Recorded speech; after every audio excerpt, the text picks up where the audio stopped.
Hi, welcome to my video, and in this video I'm going to talk about my final project, which is I choose to design a confidence interval calculator using object-oriented programming knowledge in C++.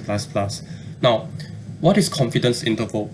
First of all, confidence interval in statistics, a confidence interval or CI is a type of interval estimate computed from the statistics of the observed data that might contain the true value of an unknown population parameter. So by default, usually 95% is the default value for calculating confidence interval. So now today I have already designed a confidence interval calculator, and I'm going to show it to you all about how I designed it.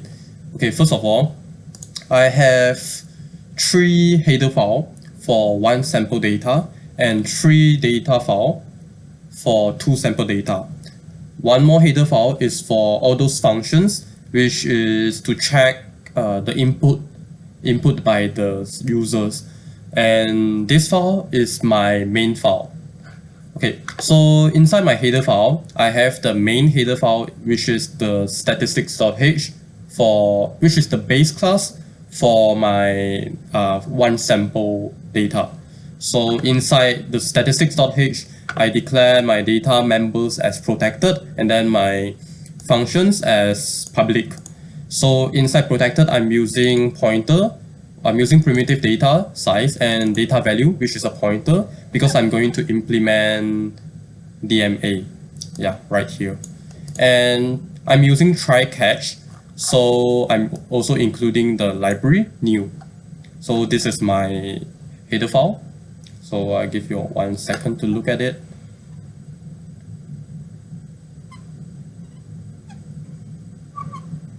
Okay, moving on to the second one.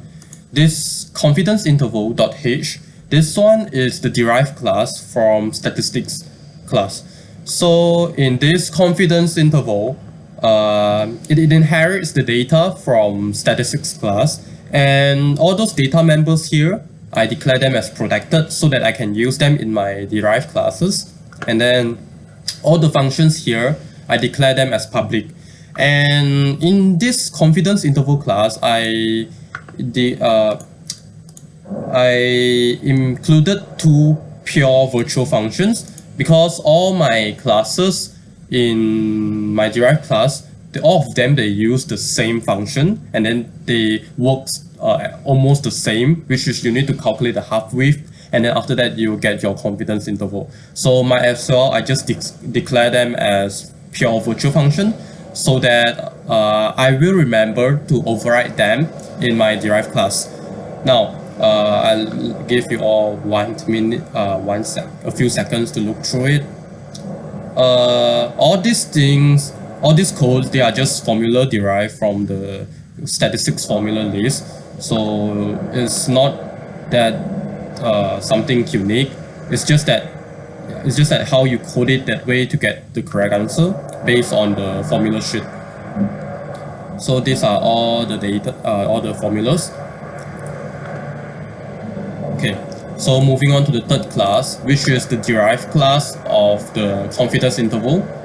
So in this class, I have 4 classes: case 1, case 2, case 1, which is the normal distribution with variance of population known. Case 2 is a large sample with variance of population unknown. Case 2 proportion is large sample with variance of population unknown, but it is proportion. And the last one is the case 3. Case 3 is a normal distribution with variance of population unknown. So these are the 4 classes which is included inside the header file cases.h. So in case 1 will record everything which is under the category of case 1, which is a normal distribution with variance of population known. These are the codes. These codes, they will just like ask the users to input whether they want to input their own Z value or they want to use the default Z value. Like I said, by default, the confidence interval is 95%, but I also included some of the most commonly used confidence interval, like 90%, 95%, 99, 99.5, and 99.9%. However, if the user wants to use values other than these 5 values, they will need to input their own value inside this Z value. Okay, and then after that, they will calculate, after inputting all those data inside there, and then after choosing your own confidence interval, this line will calculate the half width, and then this half width will go back, will be stored inside here, and then this code will retrieve the lower confidence interval. I mean, it's not the lower confidence interval, because interval you have the lower one and the upper one. So low CI will give you the one which is the smaller value, and high CI will give you a higher value. So this is for case 1. Okay, and for case 2, it's almost similar. We are also using the same Z alpha over 2 value. It's also the same 5 confidence interval level. And if you choose to use your own value, you input it inside the Z value column and get confidence interval. It's still the same code. Okay, moving on to case proportion.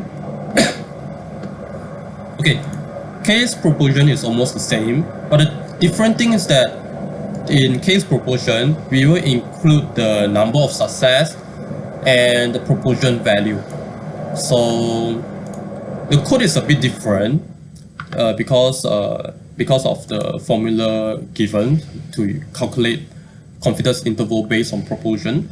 But if the user doesn't have a raw data for us to calculate the proportion, then they will need to input the number of successes, which is this one. Okay, number of successes inside here. Please input the number of successes from sample size, and then they will just input this one, this number of success into here, and then they will just calculate the proportion for us. And if they already calculated the proportion value, they can just key in here. And then the last one is the case 3. Case 3 is normal distribution with variance of population unknown. So basically, what is the difference between case 2 and case 3 is that when the sample size of case 2 is smaller than 30 or equals to 30, this will fall into case 3. So the user won't choose which case it is, because if the value is smaller than, if the case is case 2 and the value is smaller than 30, it will immediately use this class. Okay, so this is to prevent error and to make sure that the confidence interval is more accurate. This class is a bit different because this class, they use a T table, T alpha over 2 value. So to store all this value and to use them during runtime, I implemented store them using 2-dimensional array, so that the first one would represent the degree of freedom, and the second one will represent how many % of confidence interval they choose. So for example, if the degree of freedom is 2, and then they want to choose 80% of confidence interval, this value would be used, because the first line, this line is for degree of freedom equals to 1. This one is for degree of freedom equals to 2. And this one is for 80%, 90%, 95, 99, etc., etc., so on and so forth. So, okay, this one is my T alpha over 2 value. This one, inside case 3, I also have low confidence interval, high confidence interval, half width, get confidence interval, get half width, check whether they want to input their own value. The functions are almost similar to the one before, but the only difference is that is the formula itself, the way to calculate the value is different. So basically, these are the 3 main header files for one sample test. So statistics, confidence interval, and cases.h. So moving on, we'll move to the 2 sample tests. 2 sample tests, like the name suggests it, two sample test, you require two sample. So if you compare it with the one sample one, you see in protected you have one size and one data value. However, in two samples, you have one size 1, one size 2, one data value 1, one data value 2. So everything has to be doubled because you need to accumulate two sample data. So still the same, I'm using CMath. CMath to calculate power 2 or to calculate cert. And new is for the catch and try catch block. So I'm using two DMA. The first DMA is for data value 1 and the second DMA is for data value 2. These yeah, the others are almost the same as the one sample one, just that the only difference is that I multiply everything you need to multiply by 2. Like the functions you need to multiply by 2, the data member you need to multiply by 2 to store 2 samples. So moving on to the next one, 2 sample cases.h. No, 2 samples CI. So in this file, it's almost the same as the one in confidence interval.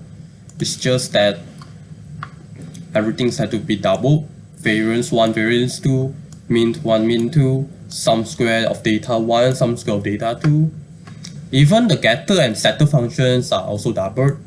So you have two setter functions for changing mean, 2 setter functions for variance 1 and 2, and then 6 getter functions from all the data here. And then the following data are just normal calculations, which you can find it in the solution sheet, but then you just translate it into your own code. Okay. So I'll let you all see my code for a while. Okay, so these are the codes. Okay, so now moving on to the third header file for 2 sample. So I include the 2 sample ci.h, which is this file, and then defining it, and then so inside here I'm using double z alpha over 2. This one is also to store the confidence interval value, which is the same as the one in one sample test. So because case 1 and case 2, in 2 sample cases, both of it are the same. They use the same formula. It's just that you replace the sigma with the s symbol. So I believe that if I just declare it inside one class, it would just save a lot of space and it won't be so memory intensive. So I prefer to declare case 1 and case 2 inside the same case so that they use the same formula. So yeah, everything's the same with the one in the one sample test. The formulas are almost the same. And in case 3, I'm also using 2D array to store the p-value. Like I said just now, this one is for degree of freedom equals to 1. This one degree of freedom is equals to 2, 80%, 90%. This one is for 95%, 99%, etc. Not much of a difference. And the following codes are almost the same. All this for loop is just to make sure that the input is only y and n. They cannot input other character other than y and n. This is to make sure that the code runs smoothly. Okay, so these are the codes. So this one is to get half-wave. It might look a bit longer because it's kind of tedious to calculate values for 2 samples because you need to do twice the number of work you're doing for 1 sample. So this is also the reason why I want to create this confidence interval calculator, because it helps me to calculate confidence interval. I don't need to do that much of work. So basically, yeah, you see the code is a bit lengthy, but this is actually the formula that we are using now in school to calculate confidence interval. So yeah, this is just a normal formula. This is for case 3. And then case P. Case P is case proportion, which we will do a proportion test like in cases here. This one, case 2 proportion. It's the same thing, it's the same proportion test. The only difference is that there are two proportion value, two number of success, and others are single value log it. Yeah. So totally, actually in this two sample, you need to double everything by 2 to make sure that you can have the enough storage for your 2 sample. Other than this, everything is the same. There's no difference. Only the code and the formula is different, but the way I implement it is almost the same. You have the same getter functions, setter functions. It's just that the storage, you need to double it. And then one thing which is a bit different in 2 sample tests is that we have one case called the 2 sample paired t-test. Okay, so paired t-test is a bit tedious because you need to get sample 1 data, sample 2 data. You find the difference between the 2 data, and then from the difference in the value of the data, you calculate its mean, its variance, and then using it, you calculate its confidence interval. So I also implemented a code to deal with it. So this is my code. I'm using the DMA, dynamic memory allocation, to store the difference in value. So the values will be stored here inside this data value diff, and this is my code.